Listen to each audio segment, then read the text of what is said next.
job makes you stressed and panicked and miserable. But when it all comes together and you make a good movie, it's good forever. So let's finally talk about the studio. This was a show that I was hearing a lot of great things about, right? On my occasional visits to X, I was seeing some people that I follow praising the hell out of the show, right? And just the premise of it just worked for me, just from the jump, right? This fella, we call him Thing doing the rehearsal. This kind of the behind the scenes meta stuff. We call him that fellow who did Nathan Fielder. We just got the rehearsal and he was hyping that up. So like, all right, cool, we're gonna get something interesting here with this too. Like, all right. Well, is that show on Apple TV as well, or you don't know? No, that's on HBO. That's on Max. Oh, okay. But the thing is with this now, it had me like hyped over like this because it's like, okay, we get something like remember Studio 60, that show back in the days. Oh, I'm not familiar with that. That was like that's another like meta, talking about Hollywood kind of thing, kind of shows there. So it's like, oh, we're gonna get something, and I started watching this and like, hey, it's kind of like that. So like, all right, I'll give it another shot. But I didn't finish this. I started it, I didn't finish. So you'll have to talk about most of it, to be honest. But I knew this guy a lot of hype, so I'll go to finish this before and I'll probably do my review next time. All right. Okay. Well, no problem.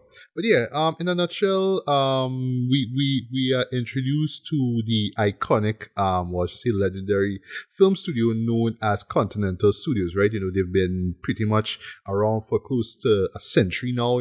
Just making a lot of great films, right? And Matt Remick, who is played brilliantly, I must say, by Seth Rogen, he is now the head of the he's the head of the studio right now, right? Because Catherine O'Hara, she's in this as well too, who plays Patty Lee. She was let go, right? Basically by the owner of the studio, the CEO of the studio, Griffin Mill, who's played by wee boy Bryan Cranston, right? I love how it's set up early on that Matt Remick is just this film buff, though he's a film fan. The man loves the art and craft of film, right? So he's like, yo, I'm in the studio, so is where this show is made, and I want to be amongst one of the great film studio heads ever, and all that kind of stuff, right? But because he already knows how the world works now, how the film world works now, we pretty much are being taken on these 10 episode journeys.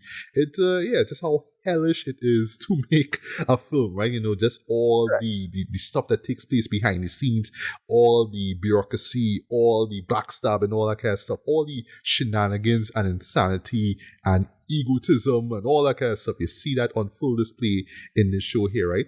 And just to get this out of the way, right? I absolutely love this show here, right?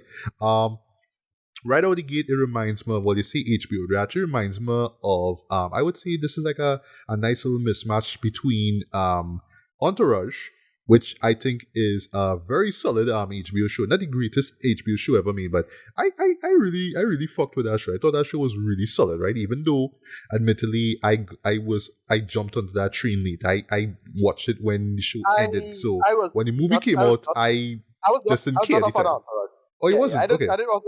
I was never a fan. Like, I get why it is, but it just caters to a certain subculture that I just absolutely have no patience for. That whole North Hollywood subculture, I just find this frankly not obnoxious. True. I couldn't get into that. I couldn't get into that at all. Could never get into that show. But for me, that was like one of the first shows where I saw, I was like, hey, it's all these big celebrities in this show and they playing themselves. Like, I'll never forget Eminem make a guest appearance in the show. Like, Emdo, like, what? Okay, right? But yeah, it feels like that, but it also feels like Curb Your Enthusiasm in terms of the style of comedy, the way how it's delivered, right? Where I don't know what the term is, right? But it feels like it's not entirely improv, but it's like the actors know what they have to say, right? But they'll just sort of wing it in certain points, but they just make it flow, make it feel all natural, you know what I mean? In nailing the handheld camera sitcom approach, but doing it differently, in the style of The Office, however it is, but I just was thinking how it's very well realized and flows really well. What's the name of the show? It really reminds me of a show back in the day that was not cancelled, but it was like in and out for a lot of people. What's the name of the show? Studio 60. Slipping my mind right now. Well, they mentioned Studio 60, but I didn't know it was So, canceled. Was it canceled? Studio 60 had the Sunset Strip. That's what it feels like. Oh, It's okay, a okay. lot of it like that. That was Aaron Sorkin back in the days. Hmm. Yeah, that was 2006. About 20 years ago. It's about that, yeah. Right, So and it's also that. on a side note with Kirby Enthusiasm, Kayla Majia, if I got the surname wrong, forgive me, who was recently on one of them days. Yeah, she is well, let me just say a side character in the show as well, right? She plays the assistant to Matt, right? But yeah, the one aspect of this show that people have been praising, and when I saw it for myself, I'm like, yes, it deserves it though, are the long takes, boy. Just how Yeah. well executed they are, right? Now, I won't spoil where they see it. I won't spoil what episode it is, right? But there's a blink and you miss it line where they say, oh, this is how they get away with it. This is how they do the transitions and they make it look like it flows, right? Like in the same room. I was like, okay, sure. I like that. I like that, right? But what I love about that moment is that you don't need to think about it when you're watching these long takes, right? And I would say these long takes would go on for about, let me just say, close to about 10 minutes. They will just go as far as it could, and then when the moment ends, they will stop and then they'll just jump into another moment. Like, a few cutaways here or there, and then jump into another long take. So I love how they do that, right? But yes, how they make it look seamless is great, right? But the beauty is, like me as, just observer, film technique and whatnot, right? I don't have to stop to ask, oh, well, this is where they stop and then they start back. I don't need to think about that.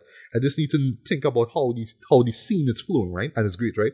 What's so funny about that too, right, is that instantly when you see the long takes and the way how the characters move, right, and it's always built on something chaotic that's gonna happen, some argument or something that somebody flubbed up, like, oh, we need to get this thing from here to there, and what are you doing? And quarreling, and oh, there's a deadline, there's a ticking clock and all that kind of stuff, right?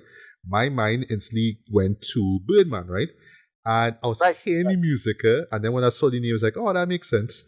The same composer who did the whole improv jazz score for Birdman, I think his name is Antonio Sanchez, he does the music for the studio. I was like, yep, that is brilliant. That makes a lot of sense. And that works too. Just that improv jazz, especially how they focus a lot on the drums, right? There's a lot of there's a lot of that going on, especially when characters are trying to out talk each other, and when tensions are raised, though, it just like Birdman, that's how it is, right? And it really captures just the chaos that comes, just in doing anything, right? And for me, one thing that I love about the show too, right? I hope that more people see it, right? Especially where I am from, where admittedly there's a lot of people who look at what they see on the big screen or on TV and they say, hey, I could do that, but they don't know about what really goes on. They think, oh, it's just easy. You just go into some spot and you film and boom, that's it, right? This one is like, oh, that's cool, But remember, there's a studio involved. Everything that you see, all the cast crew, all that is because we plan this shit. We organize this shit. Yep. We could take somebody out. We could put somebody else in. Somebody being in the first place is because we made those calls. And I love how the show just taps into that so well, right? There's a running theme about, and it's so brilliant when they think about it, right? They want to do a Kool-Aid Man movie. And I like that in the first episode they say, oh, well, it's going to be like Barbie, right? Because look, if Greta Gerwig could do a Barbie movie, let's do a Kool-Aid movie. Entourage did something like this with the Aquaman thing. Yes, it was Aquaman, right? It was that. Yeah. Right. Yeah, I remember that. It's kind of in joke because you make it, although when they finally really make Aquaman, it make $1 billion. So exactly, right? But yeah, the joke is, oh, we taking something as something that, like, when you hear a Kool-Aid Man movie, live action movie, like, no, that mean live action, folks. So it's like, nah, that can't work, right? Now, minor gripe. The entire series, the entire season is not built around the pre-production or production of the show. It just sort of stops at pre-production phase, right? Which was just a slight letdown for me, right? But it allows the show to tell other stories as well, right? So other productions are taking place, and just shenanigans ensue, right? There's one involving Sarah Polley, right? The Sarah Polley, right? And her making this like detective film or whatever it is, and there's a missing reel of film, but it's basically the show's excuse to pay homage to, probably one of the best like detective shows ever made. That would be Chinatown, right? Which is also Right. filmed in LA, right? And they make it clear, yep, Right. this is filmed in Los Angeles, right? So this is another I love Los Angeles, I love LA show. That's what it is, right? It's Hollywood, full display. This is But how speaking studios of, work, man, and that's what it is. yeah, It's like a love speaking letter of to I love Hollywood. LA, they have any Naked Gun references or anything like that.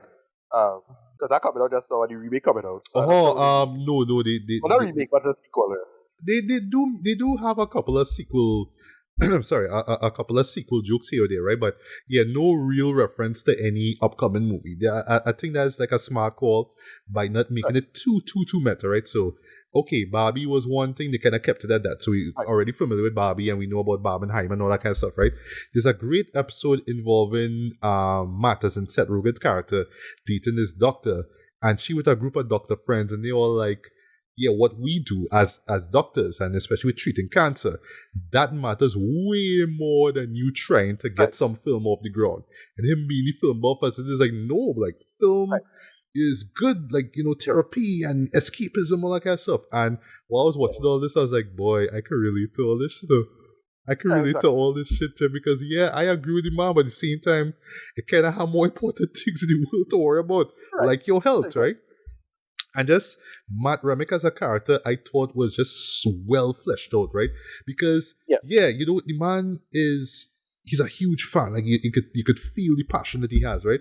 But it's when he has to deal with all the behind the scenes stuff, boy, he seems sort of cracked though, boy. He has an assistant who is played by what's his name, boy? It's Ike Baranowitz. I forgot his surname wrong, figure man. I forgot his name. I forgot how you pronounce his surname, right? Yeah, how they bounce off each other is great, dude. And it's to the point that at times, yeah, dude just get a little panic attack here or there, man, and you see how it really affects him, right? So I love how it plays on, yes, I am old, like a old, right? You know, not too old, but a old, and all this stress I had to be dealing with, right? And there's a great moment near the end of the season where you see Bryan Cranston's character, who is way more older, and you see how he deals with stress as well, right? But yeah, the cast and crew is great. Seth Rogen is great, though. His comedic timing is on point. Everybody's comedic timing is on point with this, right? But what I just really love, though, is just the references to just how the world of Hollywood is, right? How the world of filmmaking is, right? And I feel like this is something that, yes, up and coming filmmakers, you know, filmmakers who in the field right now, they need to be, well, if they aren't already aware of stuff like this through like Variety or the Hollywood Reporter, you need to watch this because again, it's easy for us to watch a show or an ad or a trailer on screen and say, yeah, I can do that, man. Just some After Effects thing, blah, blah, blah. But no, is the behind the scenes stuff. And just the reminder, these things are designed to make money. And if they don't, well, you know what I mean? And when it comes, and I love how the show touches on this as well, right? Funny enough, it is coming from Apple, because it's on Apple, and Apple whole conceit is like they don't have to make money from Yeah. most Apple movies. Yeah, Yeah, that's funny. so speaking of Apple Hus, them had the goal to incorporate Amazon into this shit. Talk about how Amazon, slight spoiler, want to buy out the studio like us. On this serious, Apple TV, on this serious, you know, like a slight little James Bond reference, like on this serious, we doing this? What? You know what I mean? Yeah. But yeah, you know, we just shining a light on the behind the scenes stuff, because that is the stuff that matters, especially when it comes to how movies make money, how movies are the way they are, right? And it makes a lot of sense that they do these allusions to big budget movies, right? Whether it's horrors or actions or action films or even thrillers or whatnot, right? What I love also too is like when it comes to certain films, right? There'll always be like this debate as to who you gonna cast, right? But also when it comes to directors, oh, we want to this guy, but this guy did this indie film and it was released 2 A24. You sure you want him to do the Kool-Aid movie? It's like all these things and that's stuff that people don't really think about. They just see the final product and think, oh yeah, I could do that. But no, it's the stuff behind the scenes, the pre-stuff. That's what the show focuses on, right? And as a wrap up here, right? And it's just hilarious though from start to end, right? Now I admit there are a couple of episodes that didn't have me like laughing my ass off though, but they were still funny though in terms of what they were trying to say, right? Very smart, very clever, very revealing in terms of how the industry works, right? As again, it's just one of those things that you kind of hear, you probably see an article or two on Facebook, but then you scroll and you say, I don't need to read that. I don't need to know about, oh, this person leave the set or problems on set, blah, blah, blah. But when you see the final product, it's like, okay, I understand now. I see I why. mean, You know, it's there's those some things people now, you know? yeah, there's some people who will make a thing work and then rely on the conceit after the fact. Like, okay, perfect example is when Ant-Man, remember when Ant-Man that fella left, and people was like, wait, boy, that movie gonna be real shit. And it turned out to be fine. Like, ultimately, right? The first Ant-Man, what you Yeah, call him, yeah. Edgar, right? Yeah, Yeah. Yeah, stuff like that. Like, yeah. it's like, you don't have to worry about it because the studio, and even studio would this sort of like balance shit out, you know. So unless something major happen, like say Chadwick Boseman's passing or something like that, like, I don't know, like, you don't worry about it as a conceit. So that is about it. Yeah, Yeah. and lastly, the cameos in this show, boy, oh my Right. god, just so clever, so on point. You will see directors, you will see actors, right? There's one, I really don't want to spoil this, right? There's one involving who they cast to play Kool-Aid Man, right?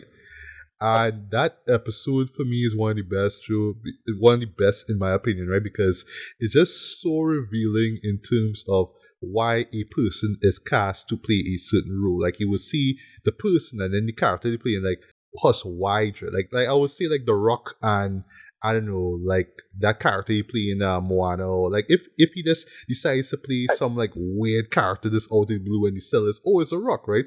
Or something that's like John Cena, for example, right? Like, why would John Cena play this goofy role when he is John Cena, right? You know, something like that. Nah. How they play that in this show, though, was kind of brilliant, right? And without spoiling too much, though, it also touches on another aspect of film. I'm not going to say what it is.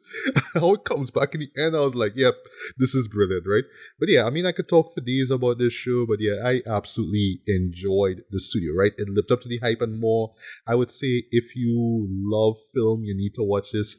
If you just the type who don't really care about movies, it's just like a pastime that you get into ever so often, then I guess you won't Right. really care for it, right? But this is really for the fans. It's for the people who know about these things, because I won't lie, I don't follow everything in the Hollywood Reporter or Variety. It's just if some big highlight happens, I'll be like, oh, let me zero in, right? But I am not the one who reads up, oh, you know, this studio is in the process of working in this movie and they're putting out X amount of money and this is the budget and they cast this person. I don't really study those things. As if they say, all right, production start, okay, cool, right? That's me. And it done and it coming out then, that's how I see, right? I don't really look up all the pre-production tabloid stuff. That's not me, right? But the show touches on that too, right? And it shows just how important it is in the lives of these characters who work in this, you know, fictional studio, right? But yeah, in terms of just direction, in terms of cinematography, in terms of music, in terms of acting, in terms of cameos, writing, yeah, this just hits all the notes too and more, right? So yeah, you could definitely expect this to be in my top 10 for sure. It could be my top 5 for all I know, right? You know, the more I think about it, right? The more I think about it. Yeah, for me, like 4.5 out of 5, man. This is one of the year's best shows. If you call yourself a fan of film, you need to watch this show, right? And yeah, Ricardo, well, I guess you can tell me how much episodes you watched so far, but I can't wait for you to watch the full thing and then tell me what you think. Now only 3. Like, so I finish it. I'll review after. All right. Well, if you don't mind, you could just tell me how you find the show going so far, just writing, acting, stuff like just from the what you saw so far. I get so far, I didn't blow my way because I see this before now in terms of other things. As I said, to me, Studio 6 is on the trip, it reminds me of the most, to be honest. So, is that? Regret. Okay, cool, no problem, right? But yeah, the studio for me is a real deal. Definitely check this out. This is one of the year's best, right? And again, Apple TV, boy, like Apple TV with these shows, but like what we doing else? Like Severance and all this. I mean, we know why they cook it because they these have to make money. Yeah, So, yeah, that's why. But you know, I'm glad I'm happy this exists. Whatever. yeah, for real, yeah.